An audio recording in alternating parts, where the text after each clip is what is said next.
Tumanggap ka ng mga kaloob sa gitna ng mga tao.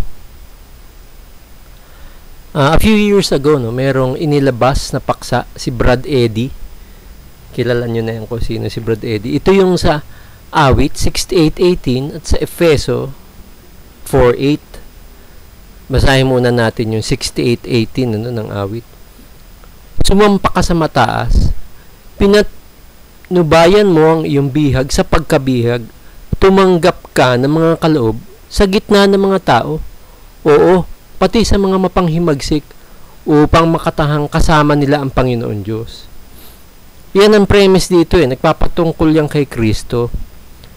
Yan na ang premise natin to save time. Ito naman yung isa sa 4:8 ng Efeso. Kaya't sinasabi niya, nang umakyat siya sa itaas, ay dinala niyang bihag ang pagkabihag at nagbigay ng mga kaloob sa mga tao.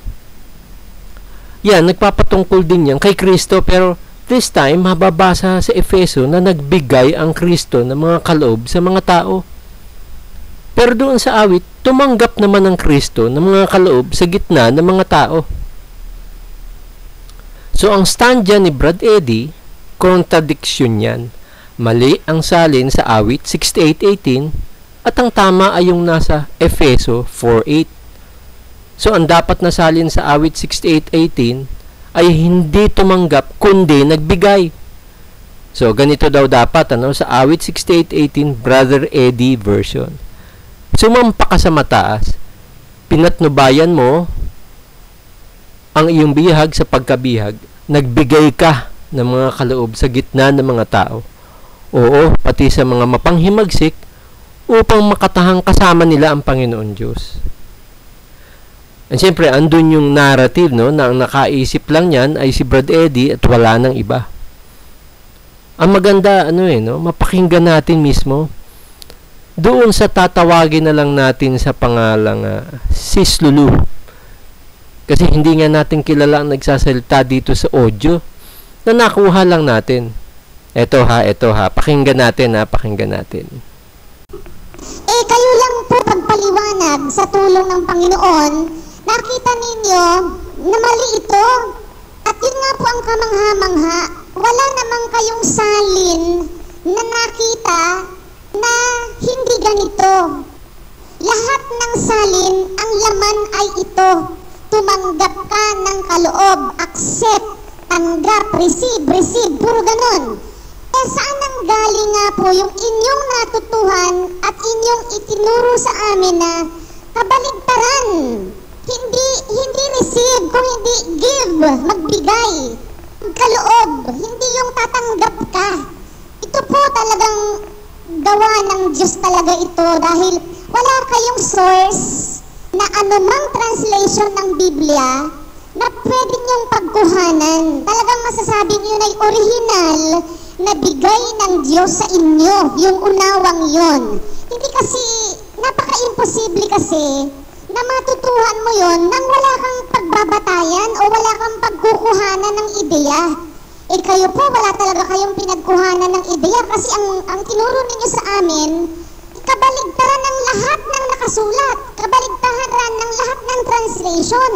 Ang tamang translation, sumampa ka sa mataas, pinatnubayan mo ang iyong bihag sa pagkabihag, nagbigay ka, hindi tumanggap ka ng kaloob sa mga tao. Nagbigay nga po ang Panginoon ng kaloob kaya nga meron siyang ginawang mga apostol, nagbigay siya. Hindi siya tumanggap kagaya ng paniniwala ng lahat ng iglesia. Kaya ito po talagang kagilagilalas na gawa ng Diyos ito na parang di mo po maiisip na ito ay matututuhan kahit kaninong tao. Kasi wala ngang batayan, walang libro, walang sitas na magsasabing nakalagay doon o mababasa mong nagbigay ka ng kaloob. Wala. Puro lahat tumanggap. Saan nakuha ni kapatid? Opposite na yun. Saan? Di sa Diyos yun bigay ng... So ayan narinig nyo si Sis Lulu. At kung mapapansin nyo while we're on the topic, there's this unusual tendency na purihin si Brad Eddy to high heavens. Hindi ko alam kung distinct yan sa grupo ni Brad Eddy or Meron din yan sa ibang grupo, pero kitang-kita yan dito sa grupo ni Brad Eddie eh. Ito na yung classic halimbawa, yung ultimate purihan. Purihan to the extreme, purihan to the max. At ang subject ay si Brad Eddie. At hindi ito pinipigilan ni Brad Eddie, no? Tinotolerate niya kasi nagugustuhan niya din eh. It is as simple as that. Parang ego tripping eh. Tooting your own horn. Although hindi si Brad Eddie ang nagsasabi niyan sa sarili niya, hinahayaan niya yung iba na sabihin yan sa kanya in substantial amounts. Buti sana kung one time lang eh. Naging part na ng kultura ng grupo ni Brad Eddie. At namana na nga nung pumalit. Same practice. So, nakita niyo yung words na ginagamit. Kamangha-mangha. Ito po talagang gawa ng Diyos talaga ito. Original na bigay ng Diyos sa inyo. Yung unawang yun, talagang kagila-gilalas na gawa ng Diyos ito. Na parang hindi mo po maiisip na ito ay matututuhan kahit kaninong tao. Yan yung mga ganyan, ano, kapag nakakita ka ng merong ganyan sa isang samahan, patungkol sa leader nila, at tinotolerate, mag-isip ka na, red flag yan. Kulto in the making. Pwede naman once in a while ma-appreciate mo, pero wag mo nang buhusan, papaliguan mo na ng papuri. At puro gano'n na lang ang sasabihin, ano, kasi tinataas mo ng tinataas yung ego niya eh. Hindi healthy eh. At unusual yan, hindi mo naman yan nakikita at naririnig sa mga normal na usapan ng mga tao. So, back to the topic tayo, no? Doon sa video, later on, may lumabas na translations na sumasang-ayon doon sa stand ni Brad Eddie. Pero ang punto lang naman ni Brad Eddie doon ay siyang naunang naglabas ng stand na yon. At later na lang yung dalawang translations implying na yung dalawa na yon ay gumaya na lang sa stand ni Brad Eddie. At si Brad Eddie talaga ang nauna at nakaisip ng stand na yon. Siyempre siya na naman ang bida. Hindi ko na sinama yon, ano, doon sa video. So ang question natin dyan, ano, tama ba si Brad Eddie na baguhin pa ang existing version ng awit 6818 from tumanggap to nagbigay? So yan ang sasagutin natin ngayon, ano. Pero i-address muna natin, ano, yung sinasabi na ginagamit ito ng mga sumasampa sa bus para humingi ng donation. Apparently may isang grupo na ginagamit itong talatang ito para makahingi ng donation sa mga bus. Dahil ang banggit sa awit 6818, sumampa ka sa mataas eh, no? Para implying na yung mataas ay yung bus. Alam nating mali, pero sige, daanan na lang natin to get it out of the way, ha? Ayan, no? Sa awit 6818, sumampa ka sa mataas. Yan ang banggit dyan. Alam nyo na yung rest ng verse. Dito pa lang sa talata, malalaman na natin na itong sumampa ka sa mataas, hindi ito utos. Na parang sumampa ka sa mataas, hindi ganun eh. Ito ay isang declaration. Hindi ito iniuutos kahit kanino. So, doon pa lang alam na nating mali ang application ng grupo na yon. At hindi sila ang pinatutungkulan doon. Ang katuparan ng awit 6818 ay si Kristo. No, sa katunayan, ano, yung mismong awit 6818 ang pinagbatayan ni Pablo sa Efeso 4:8. So basahin natin yung 4:7, ha. Datapwat ang bawat isa sa atin ay binigyan ng biyaya ayon sa sukat na kaloob ni Kristo.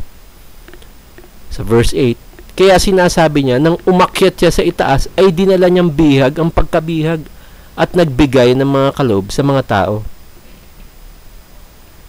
Kaya dito pa lang, ano, sa mga talatang ito, makikita natin na mali ang pakahulugan ng mga mananampa ng bus.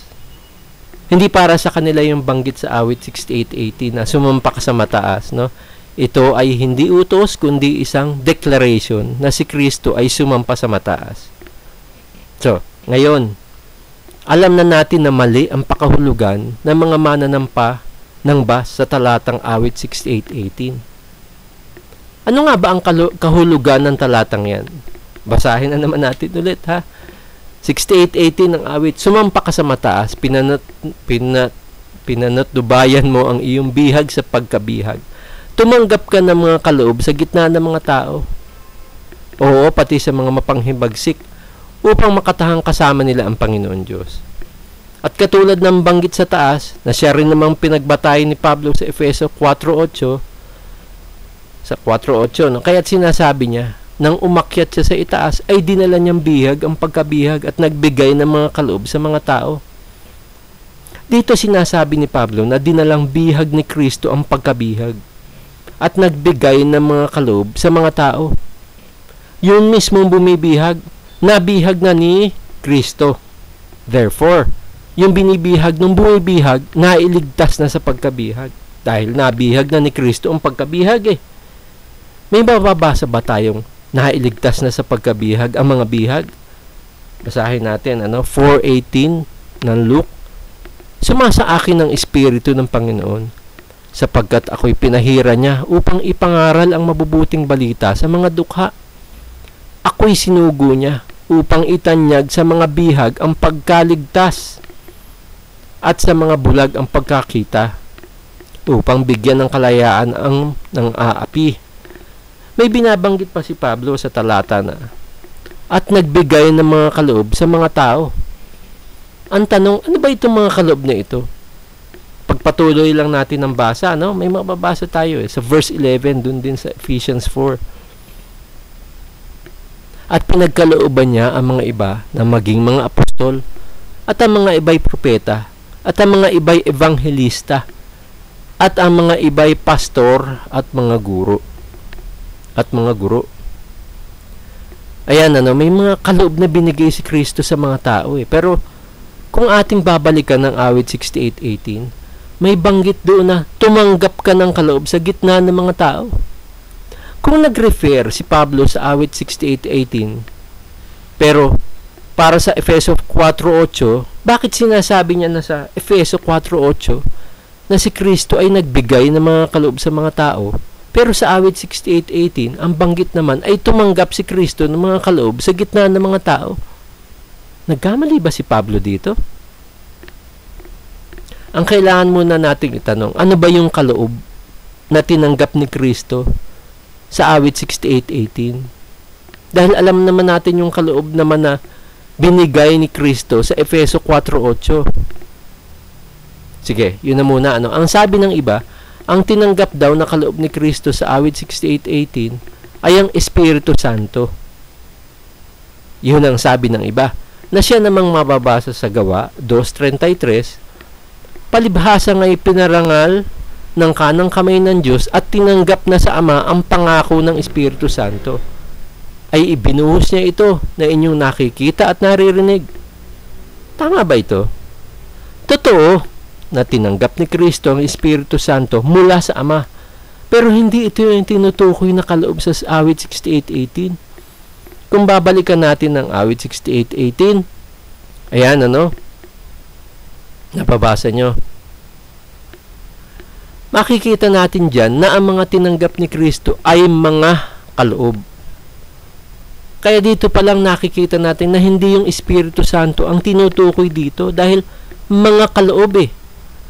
Ang tinanggap dito ni Kristo at ipagpalagay na natin na Espiritu Santo nga yung kaloob na tinutukoy sa awit 68:18, mawawala sa logic yung pangungusap dahil ang banggit sa talata, tumanggap ka ng mga kaloob sa gitna ng mga tao. Oo, pati sa mga mapanghimagsik upang makatahang kasama nila ang Panginoon Diyos. Kaya, para yung mga tao, yung nila, ay makatahang kasama nila ang Panginoon Diyos, dapat tumanggap muna si Kristo ng Espiritu Santo. Kahit matanggap ni Kristo ang Espiritu Santo, kung hindi rin nila, itong mga taong to, tatanggapin si Kristo, hindi rin nila makakatahang kasama ang Panginoon Diyos. Kahit pa matanggap ni Kristo ang Espiritu Santo, kailangan pa rin ng mga tao na tanggapin si Kristo. Kaya dito masasabi natin ang kaloob na tinutukoy sa awit 68:18 ay hindi ang Espiritu Santo.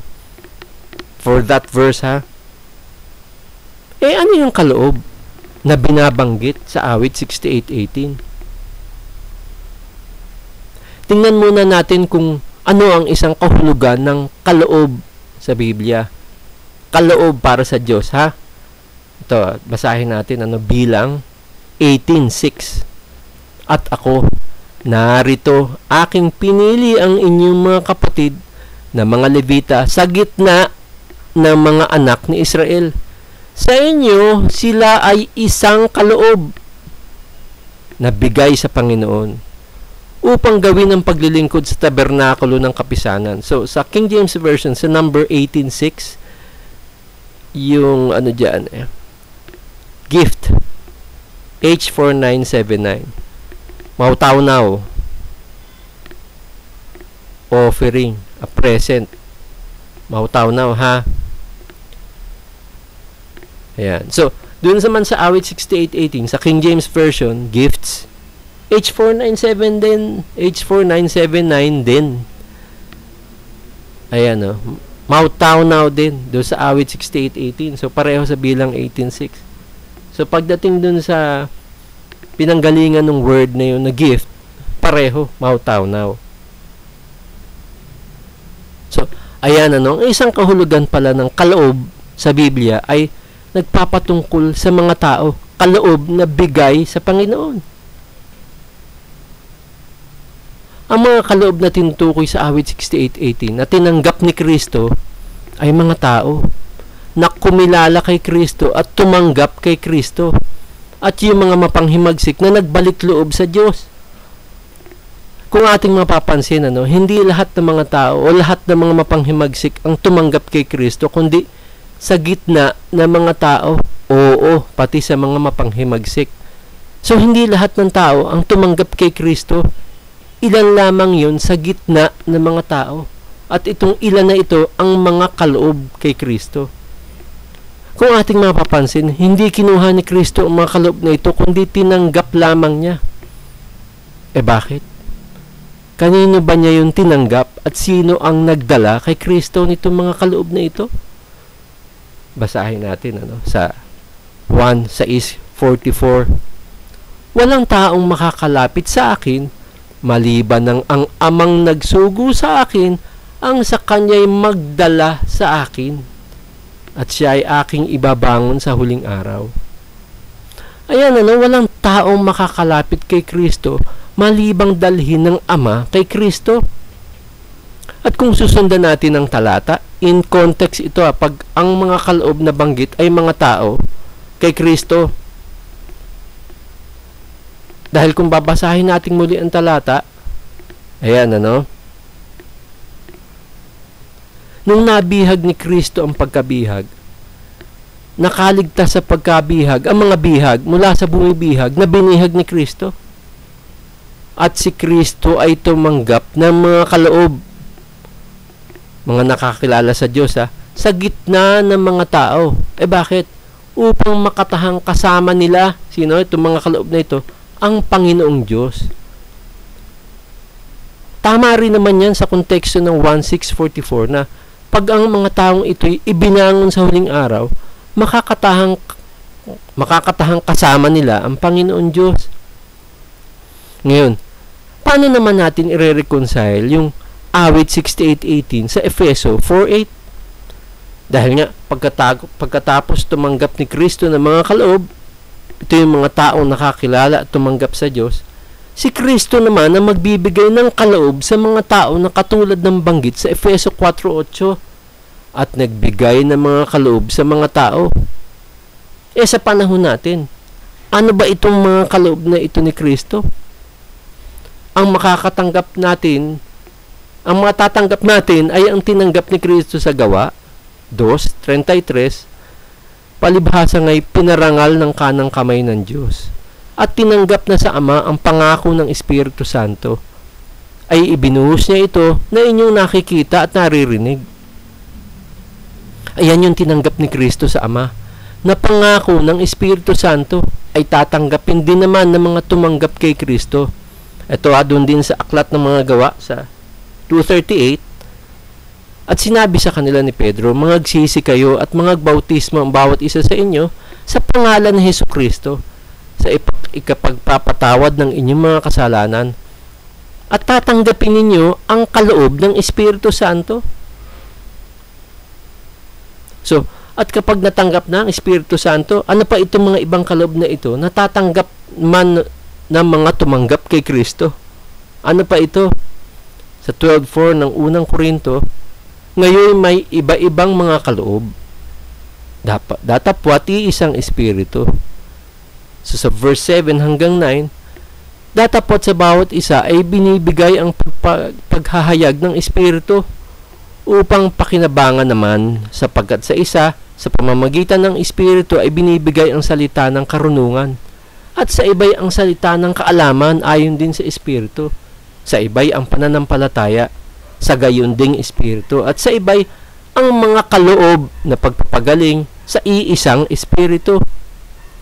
So ayan, kaya tama ang sinabi ni Pablo sa Efeso 4:8 na si Kristo ay nagbigay ng mga kaloob sa mga tao, sa mga taong nakakilala at tumanggap kay Kristo, ng mga taong siya ding tinanggap ni Kristo mula sa Ama, na binanggit naman sa awit 68:18. Ngayon balikan natin ang Efeso 4:8, Kaya't sinasabi niya, nang umakyat siya sa itaas, ay dinala niyang bihag ang pagkabihag at nagbigay ng mga kaloob sa mga tao. Ang tanong, lahat ba ng tao bibigyan ni Kristo ng kaloob? Ang sagot, hindi. Ang bibigyan niya lang ng kaloob ay yung mga taong tatanggap sa Kanya. At kapag tinanggap siya, katulad ng banggit sa taas, sa 2:38, at tatanggapin ninyo ang kaloob ng Espiritu Santo. Ayan, kaya ang bibigyan lang ni Kristo ng mga kaloob ay yung mga taong tatanggapin si Kristo at magsisisi sa kanilang mga kasalanan at mabautismuhan sa pangalan ni Hesukristo sa ikapagpapatawad ng kanilang mga kasalanan. Pansinin natin ang sequence, ha. Tatanggapin muna ng mga tao si Kristo. Sa paanong paraan? Mangagsisi kayo at mangagbautismo ang bawat isa sa inyo sa pangalan ni Hesukristo sa ikapagpapatawad ng inyong mga kasalanan, at tatanggapin ninyo ang kaloob ng Espiritu Santo. Kaya makikita natin yung sequence sa Gawa 2:38. Tatanggapin muna ng tao si Kristo at tatanggapin naman tayo ni Kristo at magbibigay siya ng kaloob ng Espiritu Santo. Ngayon, sa awit 68:18, ha? Alam nyo na yung verse. Ayan. Kaya yung mga kaloob, dyan sa awit 68:18, mga taong tumanggap kay Kristo, na tinanggap ni Kristo sa Ama. Although, yung mga taong ito ang tumanggap kay Kristo, in reality, yung Ama ang nagdala sa kanila kay Kristo. Katulad nga ng mababasa natin sa Juan 6:44, walang taong makalalapit sa akin, maliban ng ang Amang nagsugo sa akin, ang sa kanya'y magdala sa akin. At siya aking ibabangon sa huling araw. Ang tanong, ang tao ba, hindi ba siya pwedeng magbigay ng kaloob sa Diyos? O pwede bang ang tao magbigay ng hain sa Diyos? Ang sagot, pwede, katulad ng panahon ni Abel at Cain, sa Genesis 4:4-7. At nagdala rin naman si Abel ng mga panganay ng kanyang kawan at ng mga taba ng mga yaon. At nilingap ng Panginoon si Abel at ang kanyang handog. Datapwat hindi nilingap si Cain at ang kanyang handog. At nag-init na mainam si Cain at namanglaw ang kanyang mukha. Ngayon, kung mapapansin natin, nilingap ng Panginoon si Abel at ang kanyang handog. Datapwat hindi nilingap si Cain at ang kanyang handog. Bakit? Sinagot din yan mismo ng Diyos sa sumunod na talata. Sa verse 6-7, at sinabi ng Panginoon kay Cain, bakit ka nag-init? At bakit namanglaw ang iyong mukha? Kung ikaw ay gumawa ng mabuti, di ba ikaw mamarapatin? At kung hindi ka gumawa ng mabuti, ay nahahandusay ang kasalanan sa pintuan. At sa iyo pahihinuhod ang kanyang nasa at ikaw ay papanginoonin niya. So, hindi nilingap ng Diyos ang handog ni Cain dahil hindi siya gumawa ng mabuti. Therefore, nilingap ng Diyos ang handog ni Abel dahil siya ay mabuti. Kaya dito, makikita natin na hindi kalugod-lugod sa Diyos ang hain ng masama. Katulad ng mababasa sa 15:8 ng Proverbs, ang hain ng masama ay kasuklam-suklam sa Panginoon, ngunit ang dalangin na matuwid ay kanyang kaluguran. Kaya ang premise dyan, ang kalugod-lugod sa Diyos ay yung hain ng mabuti. Basahin natin sa 11:4 ng Hebrews. Sa pananampalataya, si Abel ay naghandog sa Diyos ng lalong mabuting hain kaysa kay Cain. Sa pamamagitan nito'y sinaksihan sa kanyang siya'y matuwid, na nagpapatotoo ang Diyos tungkol sa kanyang mga kaloob, at sa pamamagitan nito'y patay na siya ay nagsasalita pa. Ngayon, may bababasa pa ba tayo na ang mga tao ay nagbigay ng kaloob sa Diyos? Basahin natin sa awit 68 din, 28 to 29. Ang Diyos mo'y nag-utos ng iyong kalakasan. Patibayin mo, O Diyos, ang ginawa mo sa amin. Dahil sa iyong templo sa Jerusalem, mga hari ay mga dadala ng mga kaloob sa iyo. Ngayon ang tanong, ang Diyos ba nangangailangan mula sa atin ng kaloob na anumang bagay? Ang sagot, hindi Hindi siya nangangailangan ng anumang bagay mula sa atin. Basahin natin sa 17:25 ng Gawa. Ni hindi rin naman pinaglilingkuran siya ng mga kamay ng mga tao, na para bagang siya nangangailangan ng anumang bagay. Yamang siya rin ang nagbibigay sa lahat ng buhay at ng hininga at ng lahat ng mga bagay. Ayan, nandito mababasa natin na siya rin naman na nagbibigay sa lahat ng buhay at ng hininga at ng lahat ng mga bagay. Kaya hindi siya nangangailangan ng anumang bagay sa atin. Pero may kailangan siya sa atin. Ano yun, Basahin natin, 12:1 ng Roma. Kaya nga mga kapatid, ipinamamanhik ko sa inyo, alang-alang sa mga kahabagan ng Diyos, na inyong iharap ang inyong mga katawan na isang haing buhay, banal, na kaaya-aya sa Diyos, na siya ninyong katampatang pagsamba. Yan ang hinihingi sa atin ng Diyos, ang ating mga sarili, na inyong iharap ang inyong mga katawan na isang haing buhay, banal, na kaaya-aya sa Diyos, na siya ninyong katampatang pagsamba. Paano natin gagawin yun? Sa 6:13 ng Romans, at huwag din man ninyong ihandog ang inyong mga sangkap sa kasalanan na pinakasangkapan ng kalikuan, kundi ihandog ninyo ang inyong sarili sa Diyos, na tulad sa nangabuhay sa mga patay, at ang inyong mga sangkap na pinakasangkapan ng katwiran sa Diyos. Ayaw ng Diyos na yung ating mga sarili ay maging kasangkapan sa kasamaan. Ang gusto ng Diyos, ihandog natin ang ating sarili sa Kanya at maging kasangkapan ng katwiran ng Diyos. Yun yung pagbibigay ng kaloob sa Diyos, ng mga taong sa Diyos. Balikan natin yung Roma 12:1. Sa King James Version, yung sacrifice dyan, G2378. Ayan, sacrifice. Tapos balikan natin ulit, yung awit 68:18. Yung gifts nga doon ay H4979. Mautown now. So, ayan, yung gifts sa awit 68:18 ay sacrificial offering na hinahanap din ng Diyos sa atin, na inyong iharap ang inyong mga katawan na isang haing buhay, banal, na kaya-aya sa Diyos, na siya ninyong katampatang pagsamba. Nabanggit naman sa Roma 12:1. So sa awit 68:18, alam nyo na yung verse na yan. Ang theme ng verse na ito ay salvation.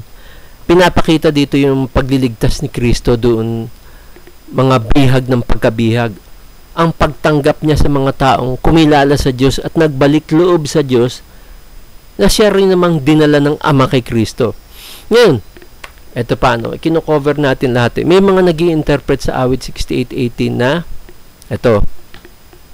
mayroong ganitong idea, May ibang tao na nag-comment ng ganito.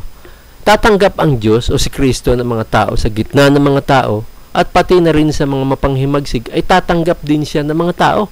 Ibig sabihin, yung nasa gitna ng mga tao ay nagbigay ng mga tao kay Kristo, kaya siya tumanggap ng kaloob ng mga tao din. At yung mga mapanghimagsik ay nagbigay din ng mga tao sa Diyos. Wala naman sinasabi sa talata na ang mga tao ang nagbigay ng tao kay Kristo. Wala nun. Ang sinasabi sa Bible, sa Biblia, ang Ama ang nagdala ng mga tao kay Kristo. Pero hindi lahat ng tao. Ang premise doon, ang mga tumanggap kay Kristo, siyang dadalhin ng Ama kay Kristo. So tatanggapin muna ng mga tao si Kristo. At dahil doon dadalhin sila ng Ama kay Kristo na magbibigay naman ng kaloob ng Espiritu Santo sa mga taong dinala ng Ama sa Kanya. May process no, yung pagtanggap ni Kristo. Kailangan tanggapin mo muna siya bago Kanya tanggapin. Hindi ka naman niya pwedeng pilitin Kaya ang gusto ng Diyos, piliin mo siya. Ito basahin natin sa 30:19 ng Deuteronomio. Alam niyo na itong verse na yan Na aking ilagay sa harap mo ang buhay at ang kamatayan, ang pagpapala at ang sumpa. Kaya piliin mo ang buhay upang ikaw ay mabuhay, ikaw at ang iyong binhi. Itanong natin ulit, paano nga ba natin natukoy na si Kristo nga ang binabanggit sa awit 68:18? Sumampa ka sa mataas, pinanutnubayan mo ang iyong bihag sa pagkabihag. Kasi may mga mababasa tayo dyan na pinatnubayan mo ang iyong bihag sa pagkabihag. Kanino ba pinapatungkol ng Biblia yan? Walang iba kundi kay Kristo. At yan ay mababasa natin sa 4:8 nga nung Efeso. Nang umakyat siya sa itaas, ay dinala niyang bihag ang pagkabihag. Ngayon, hindi tayo lalayo sa awit 68:18. Pupunta tayo ng 68:19. Purihin ang Panginoon na nagpapasan araw-araw ng aming pasan. Sa makatuwid bagay ang Diyos na siyang aming kaligtasan. Dito sa talatang ito may banggit na nagpapasan araw-araw ng aming pasan. Kanino ba pinatutungkol ng Biblia yan? Walang iba ulit kundi kay Kristo. Basahin natin Matthew 11:28-29. Magsiparito sa akin, kayong lahat na nagpapagal at nangabibigat ang lubha, at kayo aking pagpapahingahin. Pasanin ninyo ang aking pamatok at mag-aral kayo sa akin, sapagkat ako'y maamo at mapagpakumbabang puso, at masusumpangan ninyo ang kapahingahan ng inyong mga kaluluwa. Pasanin lang natin ang pamatok ni Kristo at siyang bahala sa ating pasan, at makakasumpa tayo ng kapahingahan ng ating mga kaluluwa. Kapahingahan mula sa ating pasan na mabigat. Kaya dito sa mga talatang ito, nalalaman natin na si Kristo nga ang tinutukoy sa awit 68:18. Ngayon, tanggapin natin saglit ang assumption na ang tao ang giver o nagbigay ng kaloob at si Kristo ang receiver o tumanggap ng kaloob sa awit 68:18. At ang kaloob ay physical na handog o hain. Pwede ba ito? Posible ba yun? Basahin natin ulit. 68:18. Sumampa ka sa mataas, pinanatnubayan mo ang iyong bihag sa pagkabihag. Tumanggap ka ng mga kaloob sa gitna ng mga tao. Oo, pati sa mga mapanghimagsik upang makatahang kasama nila ang Panginoon Diyos. Paano ba natin malalaman na tinanggap ni Kristo ang kaloob ng mga tao? With the presumption na tao yung nagbigay ng kaloob kay Kristo dito sa awit 68:18. Ang Diyos mismo ang magsasabi kung tinatanggap niya ang kaloob ng tao. Dahil hindi naman ibig sabihin na inaalay ng tao sa Diyos o nagbigay siya ng kaloob sa Diyos ay tinatanggap na ito ng Diyos. Sa talatang ito na awit 68:18, sigurado tayo na tinanggap ito ni Kristo dahil sinabi mismo sa talata na tumanggap ka ng mga kaloob sa gitna ng mga tao. Oo, pati sa mga mapanghimagsik. Kaya dito pa lang makikita natin na hindi nga tao ang nagbigay ng kaloob kay Kristo dahil hindi tatanggap si Kristo ng kaloob mula sa mga mapanghimagsik. Under the assumption na tao ang nagbigay kay Kristo ng mga kaloob na physical na handog o hain. Dahil malalabag nito ang talatang binanggit natin kanina eh. Yung sa 15:8, ang hain ng masama ay kasuklam-suklam sa Panginoon. Ngunit ang dalangin ng matuwid ay kanyang kaluguran. Kaya dito sa awit 68:18, maliwanag dito na tinanggap ni Kristo ang kaloob nitong mga mapanghimagsik. Muli under the assumption na tao ang mga nagbigay kay Kristo ng mga kaloob, ha? Kaya dito nalalaman natin na hindi tao ang nagbigay ng kaloob kay Kristo eh. Dahil kung tao ito, hindi siya tatanggap ng kaloob mula sa mga mapanghimagsik. Ngayon, total, andito na rin lang tayo. I-trace na natin pabalik. Ano ba backstory nito? Bakit nagkaganito? Ano ba pinagmulan nito? Ito ha. Para mas maintindihan natin. Pasadahan natin ha. Ang tao, nilikha ng Diyos na matuwid. 7:29 Ecclesiastes, narinig nyo na to. Narito, ito lamang ang aking nasumpungan na ginawang matuwid ng Diyos ang tao. Ngunit nagsihanap sila ng maraming katha. So ang tao, ginawang matuwid ng Diyos, ngunit nagsihanap sila ng maraming katha. Ano ngayon ang nangyari? Doon sa 59:2 ng Isaiah.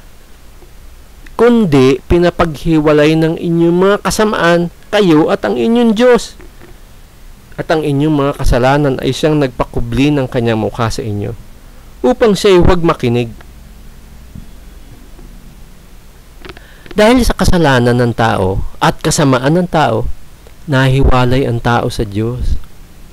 Yan ang premise, nahiwalay ang tao sa Diyos. Kung nahiwalay ang tao sa Diyos, kailangan makalapit ulit ang tao sa Diyos. Pero hindi physical na paglapit dahil hindi makakalapit sa Diyos sa physical eh. Sa 6:16 ng unang Timothy, na siya lamang ang walang kamatayan na nananahan sa liwanag na di malapitan, na di nakita ng sino man tao, makikita man, sumasa kanya nawa ang kapurihan. At paghaharing walang hanggan, siya nawa. So, hindi ka makakalapit physically kasi nananahan siya sa liwanag na di malapitan. So, paano ka makakalapit sa Diyos? Hindi man physically, spiritually, paano? Kailangan muna ma-realize natin na may pumarito. Sino itong pumarito? Sa Juan 6:14, kaya't nang makita ng mga tao ang tandang ginawa niya, ay kanilang sinabi, totoong ito nga ang propeta na paririto sa sanglibutan. So may propeta pala na pumarito sa sanglibutan. Sino yan?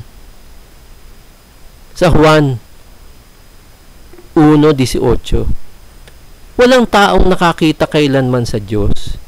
Ang bugtong na anak na nasa sinapupunan ng Ama, siya ang nagpakilala sa Kanya. Ayun, so yung bugtong na anak, ang Kristo, ang pumarito sa sanglibutan. At ang Kristo na ito ang nagpakilala sa Ama. At ang Ama naman, tinatawag naman tayo para makisama sa Kanyang anak na si Jesucristo. Sa unang Korinto 1:9, ang Diyos ay tapat na sa pamamagitan niya ay tinawag kayo sa pakikisama ng Kanyang anak na si Jesucristo na Panginoon natin. Paano ka magkakaroon ng pakikisama sa Kanyang anak? Basahin natin sa 15:1 ng 1 Corinthians. Ngayon ipinatatalastas ko sa inyo mga kapatid, ang ebanghelyo na nasa inyo'y aking ipinangaral, na inyo namang tinanggap na siya naman ninyong pinananatilihan. Yung ebanghelyo na ipinangaral sa inyo, yung ebanghelyo ni Kristo, kailangan mong tanggapin at panatilihan. Yun, yung kailangan nating tanggapin at panatilihan. Sa 15:3 sapagkat ibinigay ko sa inyo una sa lahat, ang akin namang tinanggap na si Kristo ay namatay dahil sa ating mga kasalanan ayon sa mga kasulatan. So ayun, yung pala yung kailangang tanggapin at panatilihan. na si Kristo'y namatay dahil sa ating mga kasalanan ayon sa mga kasulatan. Yan yung una sa lahat. Kung yan yung una sa lahat, siyempre may kasunod. Ano yung kasunod? Sa 17:8 ng John, sapagkat ang mga salitang sa akin ay ibinigay mo, ay ibinigay ko sa kanila, at kanilang tinanggap, at nangakilala nilang tunay na nagbuhat ako sa iyo, at nagsipaniwalang ikaw ang nagsugo sa akin. Yan ang kasunod, tatanggapin mo at papaniwalaan mo na ang Ama ang nagsugo sa anak. Ngayon, tinanggap mo na, pinaniwalaan mo na. Ano ang kasunod? Sa 1:11 hanggang 12, siya'y naparito sa sariling kanya, at siya'y hindi tinanggap ng mga sariling kanya. Datapwat ang lahat ng sa kanya'y nagsitanggap ay pinagkalooban niya sila ng karapatang maging mga anak ng Diyos. Sa makatwid bagay ang mga nagsisisampalataya sa kanyang pangalan. Ayun, so kapag tinanggap mo pala at pinaniwalaan mo ang Kristo, meaning sinasampalatayanan mo siya, pagkakalooban ka naman niya ng karapatang maging anak ng Diyos. Anong implication nun, ha? Anong implication nun? Basahin natin sa 1:14, 6-7. Sinabi sa kanya ni Jesus, ako ang daan, at ang katotohanan, at ang buhay. Sino man na hindi makakaparoon sa Ama, kundi sa pamamagitan ko. Kung ako'y nangakilala ninyo, ay mga kikilala ninyong aking Ama. Buhat ngayon, siya'y inyong mga kikilala, at siya'y inyong nakita. So kung makikilala mo pala ang anak, makikilala mo din ang Ama. Pero laliman pa natin, ha? Sa part natin, ano naman ang gagawin natin sa part natin, ha? Ano ba yung actionable part ng pagtanggap natin kay Kristo in the first place? Meron ba tayong gagawin? Basahin natin sa Santiago 4:8-10. To, magsilapit kayo sa Diyos at siya'y lalapit sa inyo. Maglinis kayo ng inyong mga kamay, kayong mga makasalanan, at dalisayin ninyo ang inyong mga puso, kayong mga may dalawang akala. Kayo'y magpighati at magsihibik at magsitangis. Inyong palitan ng inyong pagtawa ng paghibik at ang inyong pagkagalakan ng kalumbayan. Magpakababa kayo sa paningin ng Panginoon at kanyang itataas kayo. Ayun, sa part natin, magsilapit tayo sa Diyos. Para ang Diyos lalapit din sa atin. Yung paglapit na yun sa Diyos, anong kahulugan nun? Maglinis kayo ng inyong mga kamay, kayong mga makasalanan. Next, dalisayin ninyo ang inyong mga puso, kayong mga may dalawang akala. Tapos, magpakababa kayo sa paningin ng Panginoon at kanyang itataas kayo. At kapag nakita sa inyo ng Diyos yan, yung Ama na nakakakita ng puso mo, siya ang magdadala sa iyo kay Kristo. Sa 6:44 ulit, walang taong makakalapit sa akin, maliban na ang Amang nagsugo sa akin, ang sa kanya'y magdala sa akin. At siya aking babangon sa huling araw. Kaya, eto, i-review na natin, ha, bago natin i-summarize. Eto, ang isang kahulugan ng kaloob sa Biblia ay mga tao. Bilang 18:6. At ako, narito. Aking pinili ang inyong mga kapatid na mga Levita sa gitna ng mga anak ni Israel. Sa inyo sila ay isang kaloob na bigay sa Panginoon upang gawin ang paglilingkod sa tabernakulo ng kapisanan.